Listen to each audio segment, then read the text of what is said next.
भारतीय जनसमुदायलाई यो मञ्चबाट यहाँ उपस्थित जनसमुदाय र देशभरिका जनतालाई पनि भन्न चाहन्छु कि समस्या हामीले कहीँ न कहीँ विगतमा केही त्रुटि गरेको हुनाले पनि पैदा भएका छन्। म पुरै इमानदारीका साथ समाजवादी मोर्चाको तर्फबाट र मेरो तर्फबाट पनि तपाईहरुसँग गम्भीर आत्मसमीक्षा पनि गर्न चाहन्छु। सायद हामी गणतन्त्रवादीहरूले जनताका आशा अपेक्षा अनुसार काम गर्न नसकेकै कारण इतिहासको कुरा कर्कटमा मिल्काइएका तत्त्वहरू पनि टाउको उठाउने दुस्साहस गर्न पाए। त्यसकारण अरूलाई गाली गर्नुभन्दा पहिला म सम्पूर्ण जनसमुदायसँग गणतन्त्रवादी नेताको हैसियतले पहिला आत्मालोचना गर्न चाहन्छु, आत्मसमीक्षा गर्न चाहन्छु र हामी ती गल्तीबाट शिक्षा लिएर फेरि एकचोटि जनताका पक्षमा, मजदुर किसानका पक्षमा, उत्पीडित वर्ग जाति क्षेत्र लिङ्ग समुदायको पक्षमा, सम्पूर्ण शहीद परिवार, बेपत्ता योद्धा परिवार, शहीदका सपना, बेपत्ता योद्धाका सपना, घाइते अगमका सपना, सम्पूर्ण नेपाली जनताका सपना पूरा गर्न अर्को एउटा नयाँ क्रान्तिको नेतृत्व गर्न हामी तयार भएको घोषणा गर्न चाहन्छु। आफ्नो कमजोरी पक्षले वर्गतिर फर्कने, आफ्नो विचार र राजनीतिक मुद्दातिर फर्कने। मैले यो कुरा यो मञ्चबाट औपचारिकताका लागि भनिराखेको छैन। तपाईहरुले देख्नु भएको छ हामीले तराई मधेसमा हुलाकी मार्ग केन्द्रित अभियान भन्दै त्यहाँका सबै उत्पीडित वर्ग जाति क्षेत्र समुदाय सबैसँग आत्मसमीक्षा सहित हामी तपाईहरुसँग जोडिन्छौँ भन्दै हिँडेको यथार्थ सहित र समाजवादी मोर्चामा हामीले गरिरहेको छलफल समेतका आधारमा म भनिरहेको छु, हामी आफ्ना कमजोरी सच्याएर गणतन्त्रलाई अझ राम्रो गणतन्त्रमा, यो लोकतान्त्रिक गणतन्त्रलाई समाजवादी गणतन्त्रमा, अहिलेको समावेशी समानुपातिक प्रतिनिधित्व प्रणालीलाई अझ व्यापक, अझ पूर्ण रूप दिने प्रक्रियामा हामी एउटा नयाँ आन्दोलनको, एउटा नयाँ क्रान्तिको नेतृत्वद्वारा अहिलेका समस्याहरू, अहिले देखिएका अन्यलहरूको समाधान गर्न चाहन्छौँ। र मैले आफ्नो पार्टीभित्र समाजवादी मोर्चाभित्र छलफल गर्दा र जनसमुदायको बिचमा पनि मैले भनेको छु एउटा अर्को क्रान्ति हामीले हिजो जनयुद्ध र जनआन्दोलनको माध्यमबाट सामन्ती निरङ्कुश तन्त्रको घाट त भाँचेकै हो, त्यसलाई इतिहासको कुरा कर्कटमा फालेकै हो, तर हामीले एउटा चिज गर्न बाँकी थियो।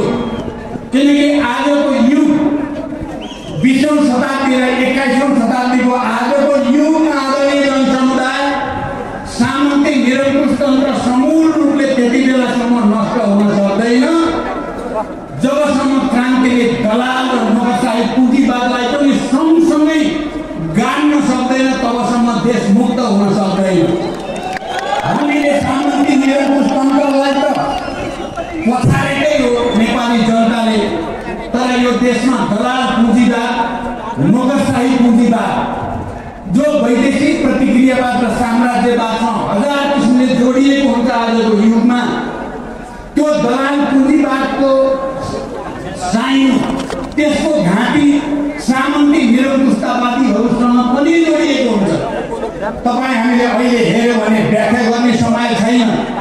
तपाईँ चाहे संयुक्त राज्य अमेरिकाको अहिलेको चुनाव र त्यसको परिणाम हेर्नुहोस्, या युरोपमा भएका थुप्रै देशका चुनाव र परिणाम हेर्नुहोस्, या अन्यत्र हेर्नुहोस्, हिजोको तथाकथित उदार पुँजीवाद भन्नेहरू अहिले अङ्गराष्ट्रवादतिर र एकदम सङ्कीर्ण निरङ्कुश तन्त्रतिर जाने ट्रेन्ड विश्वभरि देखा परेको छ र नेपालका सामन्ती तत्त्वहरू पनि तिनै अन्तर्राष्ट्रिय प्रतिक्रियावादसँग घाँटी जोडेर तिनीहरूको सहयोग लिएर नेपाली जनताका विरुद्ध, नेपालको लोकतान्त्रिक आन्दोलनका विरुद्ध दलालहरूलाई, नोकरशाहहरूलाई पक्ष पोषण गर्ने र यो देशलाई पनि एउटा अङ्गराष्ट्रवादी अतिवादी देशमा बदल्ने दुस्साहस गर्दैछन्।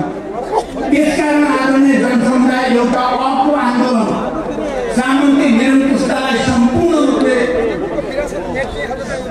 परास्त गर्नको लागि दलाल पुँजीवादलाई परास्त गर्न जरुरी छ। मलाई लामो व्याख्या गर्ने सैद्धान्तिक व्याख्या गर्ने समय छैन, चाहे यो मञ्च त्यसको लागि पनि होइन।